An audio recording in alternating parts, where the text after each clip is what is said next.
আসসালামু আলাইকুম ওরহমতুল্লাহি ওবরাকাতুহু। আমার প্রিয় ভাই ও বোনেরা, আজকের গল্পটি একজন যুবকের, যার জীবন ছিল নাম, রং, আলো আর স্বপ্নে বাঁধা। কিন্তু শেষ পর্যন্ত সেই স্বপ্নগুলোই তাকে সবচেয়ে বড় অন্ধকারে ডুবিয়ে দিল। এক সময় একটা যুবক ছিল, নাম তার রফিক। বয়স কম, মুখে হাসি, চোখে স্বপ্ন। তার জীবন রিভলভ করত একটা মেয়েকে ঘিরে। তার কাছে সেই মেয়েটাই ছিল দুনিয়া, সব কিছু। তার জান্নাত, তার সুখ, তার শান্তি। আস্তে আস্তে রফিক নামাজ ভুলে গেল। দুপুরের নামাজ, আসরের নামাজ, মাগরিব সব একে একে হারিয়ে গেল। তার মনে হতো প্রেমই তো সব, আল্লাহ তো ক্ষমাশীল, পরে পড়ে নেব। কিন্তু ভাই, যে আল্লাহ আমাদের জীবন দিয়েছেন, যে আল্লাহ আমাদের দম দিচ্ছেন, তাকে ভুলে গেলে কখনোই মানুষের মধ্যে শান্তি থাকে না। ধীরে ধীরে সম্পর্কের মধ্যে দূরত্ব এলো। মেয়েটি তাকে ছেড়ে চলে গেল। কারণ দুনিয়ার ভালোবাসা স্থিতিশীল নয়, এটা পরিবর্তনশীল। আজ আছে, কাল নেই। রফিক ভেঙে পড়ল। ঘরে খাবার নেই, মনে শান্তি নেই, চোখে ঘুম নেই। হাজার মানুষের ভিড়ে থেকেও সে অনুভব করত, আমি একা। তার হৃদয় পুড়তে লাগল। রাতে বিছানায় শুয়ে সে কাঁদত।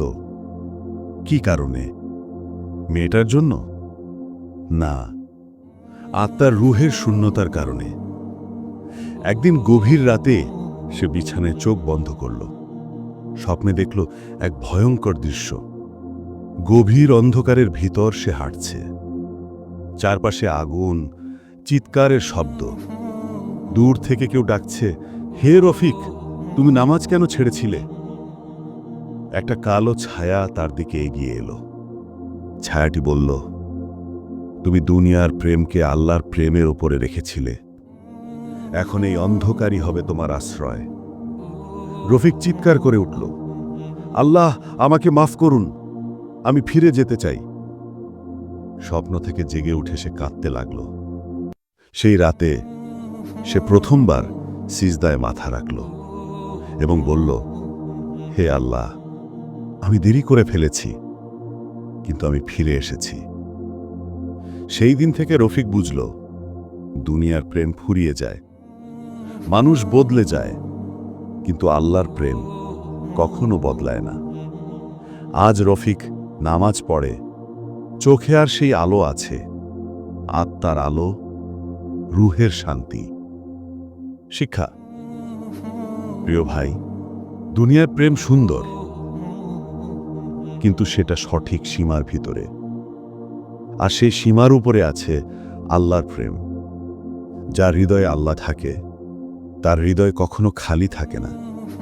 আমার প্রিয় ভাই ও বোনেরা, দুনিয়ার প্রেম ক্ষণিকের, কিন্তু আল্লাহর প্রেম চিরস্থায়ী। চলুন আজ থেকেই নিজেকে আল্লাহর দিকে ফিরিয়ে দেই। দুনিয়াকে দুনিয়ার জায়গায় রাখি, আর আল্লাহকে হৃদয়ের সিংহাসনে রাখি। প্রিয় ভাই ও বোনেরা, আজ আমরা এখানেই শেষ করছি। আল্লাহ আমাদের সবাইকে হেদায়েত দান করুন। ভুল হলে ক্ষমা করে দেবেন। আপনাদের দোয়া এবং ভালোবাসা সব সময় কাম্য। আসসালামু আলাইকুম ওয়া রাহমাতুল্লাহ।